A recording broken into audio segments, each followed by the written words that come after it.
जय श्री कृष्ण। आदरणीय बंधुओं, मेरे प्यारे भक्तों, बहनों और भाइयों, आज मैं आपको गणेश जी के बारे में दो बातें बताऊंगी। प्रथम है गणेश चतुर्थी, भाद्रपद शुक्ल चतुर्थी का व्रत। दूसरा है भाद्रपद शुक्ल चतुर्थी को चंद्र दर्शन निषेध। बहुत संक्षिप्त में बताती हूँ कि भाद्रपद शुक्ल चतुर्थी को ही गणेश जी मध्याह्न में गणेश जी का जन्म हुआ था। हिंदुओं के घर में चाहे जैसी भी पूजा हो या क्रियाक्रम हो, उनमें सर्वप्रथम गणेश जी का आवाहन और पूजन किया जाता है। शुभ कार्यों में गणेश जी की स्तुति का अत्यंत महत्व है। गणेश जी विघ्नों को दूर करने वाले हैं। इनका मुख हाथी का, उदर लंबा, शेष शरीर मनुष्य के समान है। बंगाल की पूजा की तरह महाराष्ट्र में गणेश पूजा एक राष्ट्रीय पर्व के रूप में प्रतिष्ठित है। गणेश जी की पूजा के लिए, व्रत के लिए सबसे पहले हमको हाथ में पुष्प अक्षत लेकर संकल्प करना चाहिए।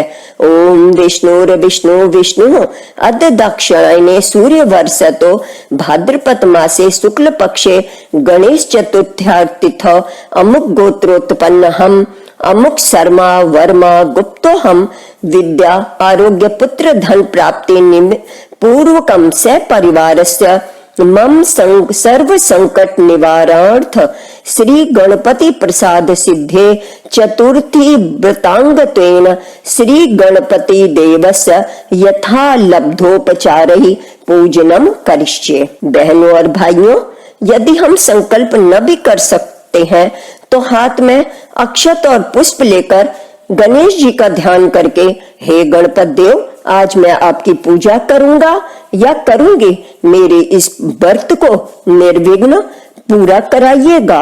और इसमें सबसे महत्व की चीज, गणेश जी पर एक तो सिंदूर लगाया जाएगा और दूसरा गणेश जी को मोदक और दुर्वा अति प्रिय है। 21 दुर्वा दल और 21 ही लड्डू का इसमें विधान है। मैं आपको गणेश जी के 10 नाम बताऊंगी।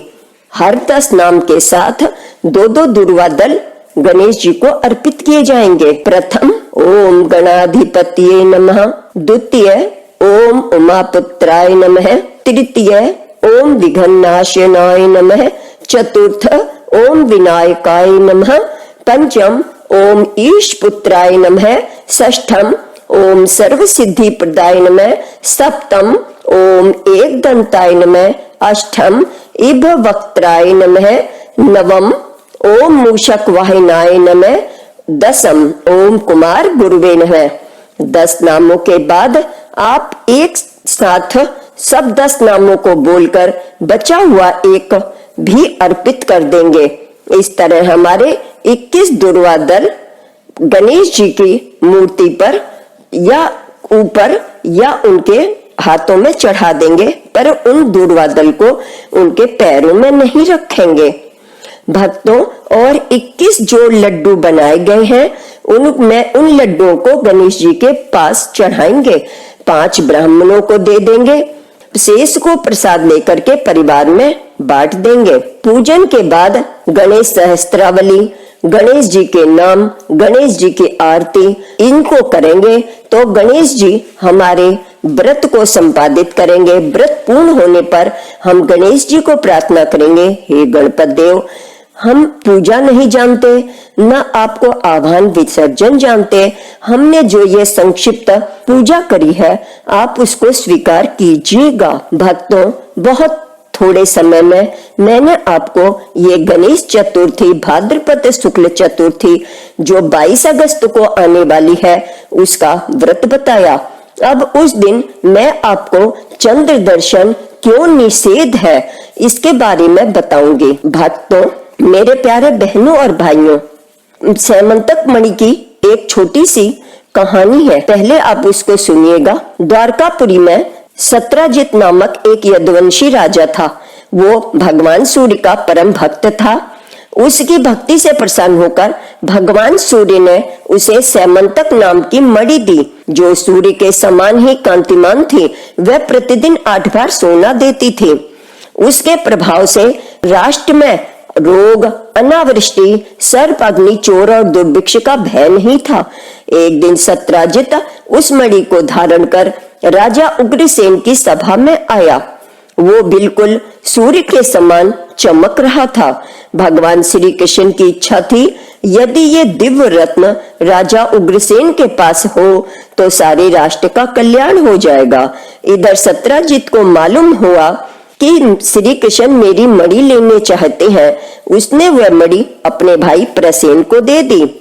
एक दिन प्रसेन उस मणि को गले में धारण करके घोड़े पर सवार हो आखेट के लिए गया। मार्ग में वो एक सिंह के द्वारा मारा गया। प्रसेन के न लौटने पर यादवों में कानाफूसी होने लगी। श्री कृष्ण इस मणि को लेना चाहते थे, अतः उन्होंने ही प्रसेन को मारकर मणि ले ली। मणि को मुंह में दबाए हुए सिंह को ऋक्षराज जाम्बान ने देखा और उसे मारकर ऋक्षराज जाम्बान ने वह मणि अपने बच्चे को दे दी। श्री कृष्ण पर जब ये आरोप लगा और जब श्री कृष्ण को ये पता चला मेरे बिना गलती के भी यह आरोप मेरे पास लगा है, तो श्री कृष्ण ने ये बात वहां राजा उग्रसेन को बताई और कुछ सेवकों को साथ लेकर के मणि को ढूंढने के लिए वो चल दिए। आगे चले, देखा तो घोड़े और प्रसेन को मृत पाया। फिर आगे चले, वो उन चरण चिन्हों पर जा रहे थे जो घोड़े के थे। आगे चले तो देखा एक सिंह भी मरा पड़ा है और आगे चले देखा एक गुफा है। वो गुफा में प्रवेश करे उनने देखा तो वहां पर ऋक्षराज जाम्बान के बच्चे उस मणि से खेल रहे हैं। 21 दिन तक घोर संग्राम हुआ। अंत में जाम्बवान जी ने पहचान लिया, ये तो मेरे प्रभु श्री राम जी हैं। द्वापर में आपने मुझे इस रूप में दर्शन दिए, आपको कोटि कोटि प्रणाम है। नाथ, मैं अर्ध स्वरूप आपको क्या कहूं और क्या दूं, परंतु अब मैं आपको पहचान गया हूं। मैं अब युद्ध नहीं करूंगा और कृपया करके मेरी पुत्री जाम्बवती और ये सैमंतक मणि मैं आपको देना चाहता हूं। कृपया इसको ग्रहण कीजिएगा और मेरे अज्ञान को क्षमा कीजिएगा। जाम्बवान से पूजित हो श्री कृष्ण मणि लेकर के द्वारका आए और उनके साथ यादवगण 12 दिन में ही लौट आए थे। यादवों ने सोचा श्री कृष्ण गुफा में मारे गए हैं, किंतु श्री कृष्ण को आया देखकर संपूर्ण द्वारका में प्रसन्नता की लहर आ गई। श्री कृष्ण ने सब यादवों से भरी सभा में जब मणि सत्राजीत को दे दी, सत्राजीत ने प्रायश्चित स्वरूप अपनी पुत्री सत्यभामा का विवाह श्री कृष्ण से कर दिया। इस तरह से मणि का श्री कृष्ण पर लगा आरोप दूर हुआ। भक्तों, ये कथा इसलिए है, यदि हमें चंद्र का दर्शन हो जाए तो हमें इस कथा को पढ़ना चाहिए, जिससे हमें इस दर्शन का पाप लगेगा, वो निष्कलंक हो जाएगा और हम इस पर कलंक से छूट जाएंगे।